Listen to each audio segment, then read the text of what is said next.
Okay, we're back at it. This is lesson 3, which is very like lesson 2, but I asked ChatGPT a particular question which I think you may be interested in, but let's have a look at it. I do not understand anything I see. This lesson encourages a radical release of preconceived ideas and judgments. It challenges us to admit that our understanding of the world is limited and often based on past condition rather than true knowledge. I would say it's always based on past conditioning rather than true knowledge. By acknowledging we don't understand what we see, we create space for new perception aligned with higher spiritual awareness. At its core, Lesson 3 asks us to practice humility and openness, recognizing that the ego's interpretations are not definitive. This opens the door for divine guidance and a clearer, more loving way of seeing the world. I guess for me, it's the divine guidance. I can't manage divine guidance. I can't control divine guidance. I can only allow myself to be open to divine guidance. So my method for doing that is to question what I am seeing as my net reality. So I asked it for practical methods of practicing lesson 3, and this is what we got. Daily object observation. Select objects around you, a pen, a cup, a lamp. Look at each object and say, and you remember this is the same as lesson 2. I don't understand what this pen is for. I don't understand why this cup is here. Well, I do. I just finished a coffee, my 3rd for the day. Do this without trying to assign new meanings, which I just did, or rationalizing. Simply allow yourself to feel the openness of not knowing. And that's the openness I'm talking about. Not knowing means my mind is not busy. When it is not busy, it has space for something else to happen. Okay, number 2, mindfulness with neutral situations. When encountering situations that seem neutral or ordinary, such as waiting in line or walking down the street, remind yourself, I do not understand why this is happening as it is. This practice helps you detach from autopilot thinking. Autopilot thinking, yeah, man, that's it, isn't it? It opens your mind to greater possibilities. You know, you're driving along and autopilot thinking works out a whole scenario. What's going on? What you have to do? What you have to think? Where you have to be? Why you have to be? It's so bloody busy. That's autopilot thinking. Pause before judging. When faced with a challenging situation or person, pause and think, I do not understand what this truly means. I do not understand the full context of this person's actions. This can reduce reactive judgment and foster a sense of curiosity or compassion. Let's think for a moment about reactive judgment. So, is there any judgment that's not reactive? I don't think so. I think I judge to maintain control and safety in my life. So, I only do that automatically because I believe that method of reactive judgment is going to keep me safe. Journaling for clarity. We read this yesterday. Write down events from your day, especially those that evoke strong emotions.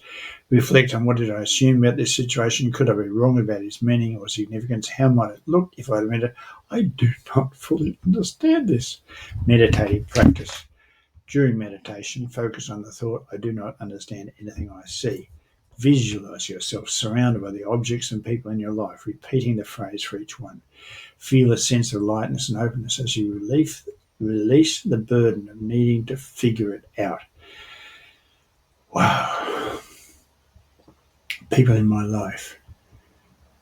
I do not understand anything I see about the people in my life. I find myself in a relationship apparently based on love. Do I know what love is, really? Do I really and truly know what love is? Or is it a relationship based on, as the Course calls it, specialness? I don't know. I'm willing to find out. Apply it to emotions. When a strong emotion arises, say, I do not understand why I feel that way. This can help you observe your feelings without getting lost in them, creating space for insight and healing. I find it very difficult to talk to somebody who's second guessing what I'm about to say, who is strategizing over their answer before I can even get it out. I feel sorry for those people um, because I understand that behind that is a great fear of lack of control. Slowly, ever so slowly, it's getting better for me because I am applying these lessons. Okay, number 7, engage in non judgmental observation. Spend a few moments in nature or a public place. We've got a lovely big tree outside the house. We just sit under it. Oh, it's so peaceful. It's so cool. The dog sits at our feet. It just sits. It just sits. No, there's nothing happening. You hear the noises in the neighbourhood, but observe everything around you. Trees, people's cars, and internally state, I do not understand what any of this truly is. I don't understand nature. Nature is incredible, but to understand it, I doubt it. This practice fosters a sense of awe and detachment from the need to label and explain. And if you like, you can go and hug the tree. The transformative potential of lesson 3. By embracing the idea that you don't understand what you see, you let go of the ego's need to control and categorize everything. This practice softens rigid perceptions and allows you to approach life with greater humility and openness. It prepares the mind to receive divine wisdom, helping you see through the lens of love and truth rather than fear and separation. Love and truth.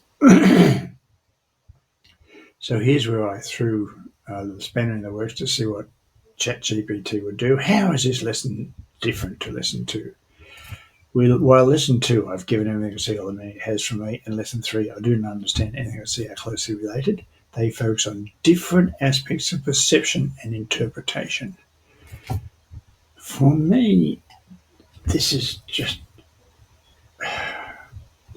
It's hard for me to accept that the Course of Miracles is divinely inspired until I see this machine, ChatGPT, pointing it out to me, showing me the difference. Focus of lesson 1 is recognizing projection, emphasizing personal meaning to everything we encounter based on past experiences, beliefs, and emotions, that the world we see is not objective, but a reflection of our own mental and emotional states.